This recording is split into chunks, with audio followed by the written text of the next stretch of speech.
We live in an age where hazardous materials are present in just about every facet of everyday living.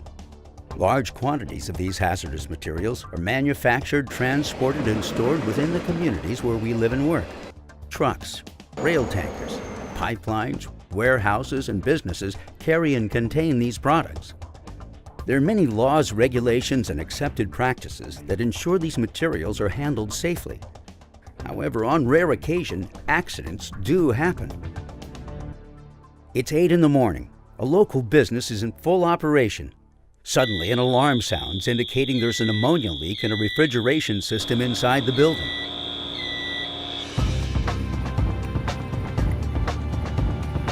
The employees have practiced for this event, but this time it's real. An employee response team goes into action and confirms the leak. All business operations are suspended and the building is evacuated. 911 is notified and the employee response team stands by outside the structure, ready to assist the fire department. Kent Fire Department RFA hazmat units are dispatched and respond to the incident. While responding, hazmat officers began gathering and processing information that will be helpful at the scene. This information is retrieved from onboard mobile data computers and paper-based references. These references include dispatcher information, a pre-incident plan, chemical information, and public safety considerations. The dispatcher will provide updated information in the form of verbal short reports. Based on the incoming information, the officer will request additional resources as needed.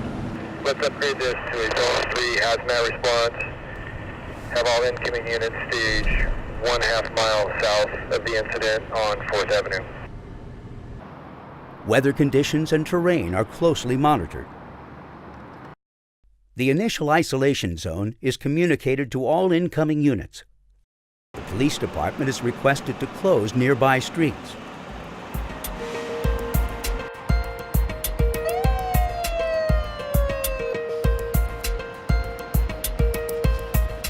Arriving on location, the officer will size up the incident from a safe location and meet with the reporting party. An updated situation report will be given to dispatch and all incoming units. We appear to have ammonia showing from the refrigeration room from the B Bravo side of the structure. The hazmat unit will approach and park their apparatus uphill and upwind to ensure they stay clear of the leaking product or vapor cloud. This is to protect arriving fire department personnel from becoming victims themselves. Next, they will establish the name and location of Incident Command. Engine 76 will be establishing for the command. Command post will be located on James Street at the A Alpha B Bravo corner of the structure.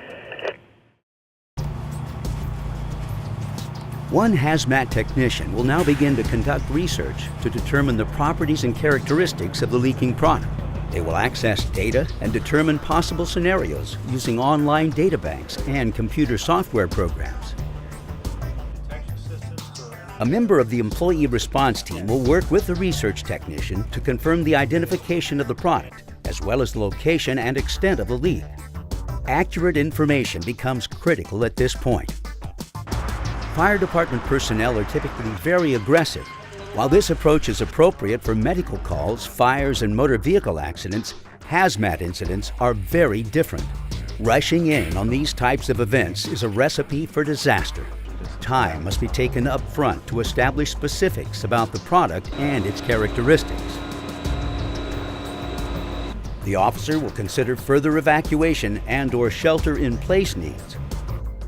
Depending on the circumstances, it's sometimes better to have people stay inside with doors and windows closed, rather than risking exposure during evacuation.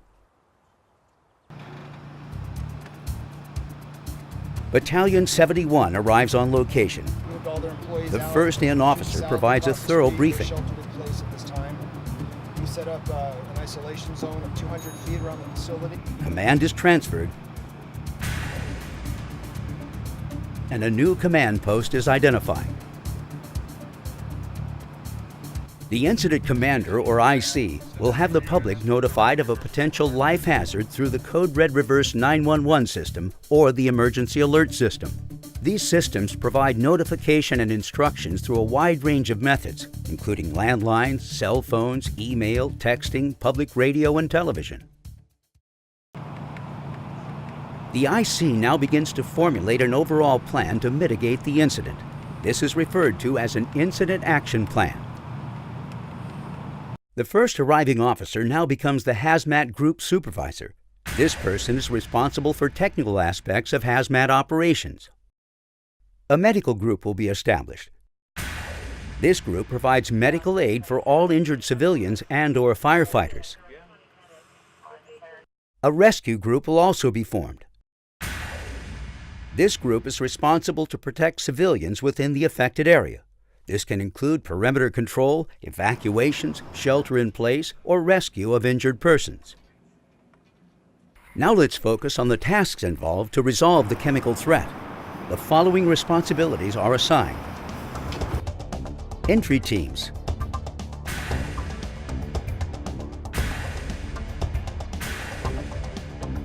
To identify and mitigate the hazard. RIC team. Rapid intervention crew. To provide immediate rescue of entry team personnel should an emergency arise. Decon team. This team provides decontamination for the entry team as they leave the hazard area. Medical team. Provides medical monitoring for personnel operating within the hazmat group. Research team. Conducts ongoing research and planning functions.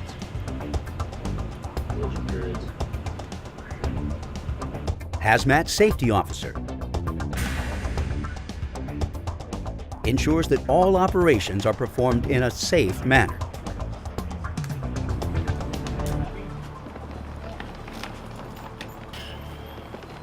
Work zones are now established.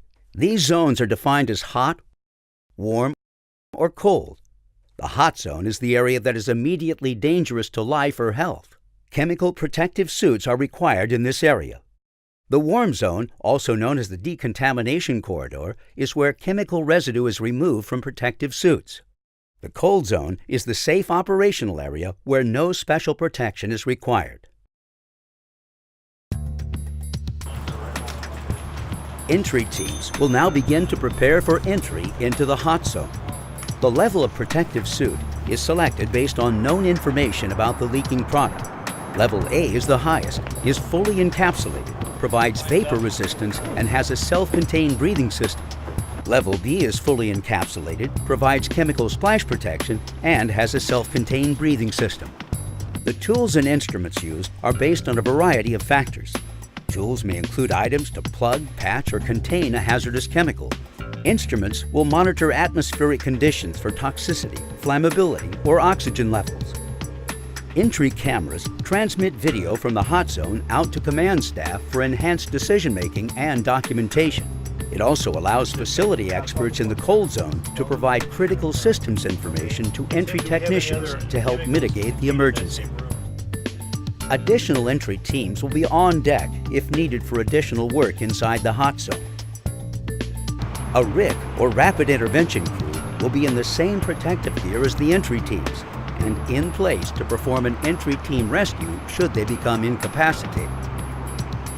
The decontamination team sets up a system of water and cleaning solutions to decontaminate the entry teams as they exit the hot zone. The decon team typically uses fully encapsulated protective suits for this task. The final step prior to hot zone entry is a team briefing given to all on-scene fire department personnel. This briefing clarifies tactics, safety, chemical, medical, and site information. This ensures that all the players can ask questions and have a clear understanding of the mitigation plan.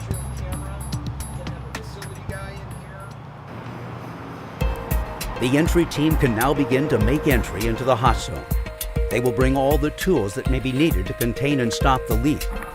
The Rapid Intervention Crew is in position, ready to provide assistance. The on-deck entry team is standing by, ready to assist if needed. Through the use of cameras and radios, progress is monitored, and mitigation strategies and tactics are adjusted as the entry team obtains more information. A final plan for containment and stopping the leak is determined and then carried out by the entry team.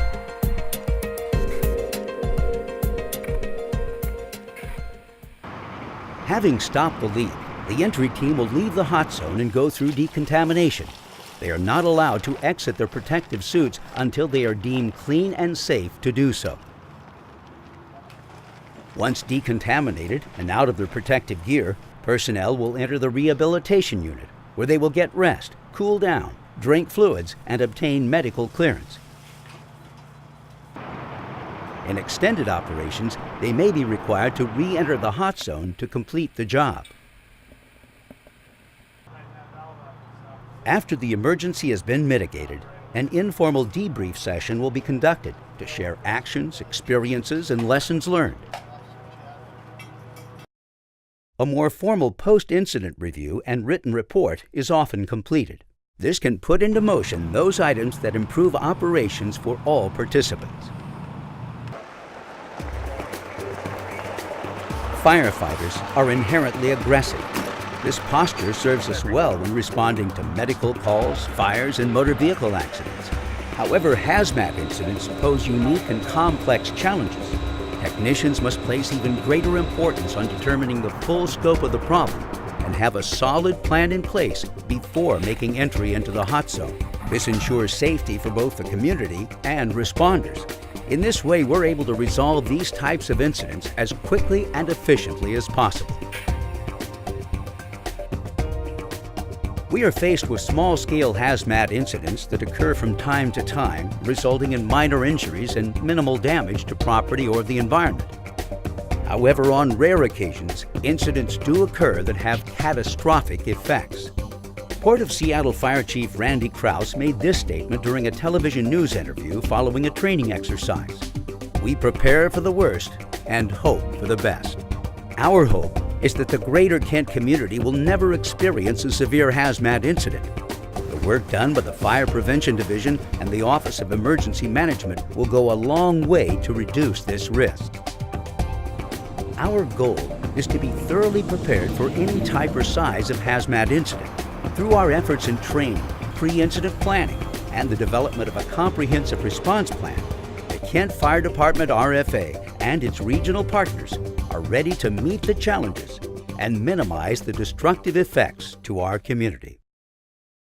For more information about the Kent Fire Department RFA, please go to www.kentfirerfa.org or like us on Facebook. And thanks for your interest in the Kent Fire Department RFA.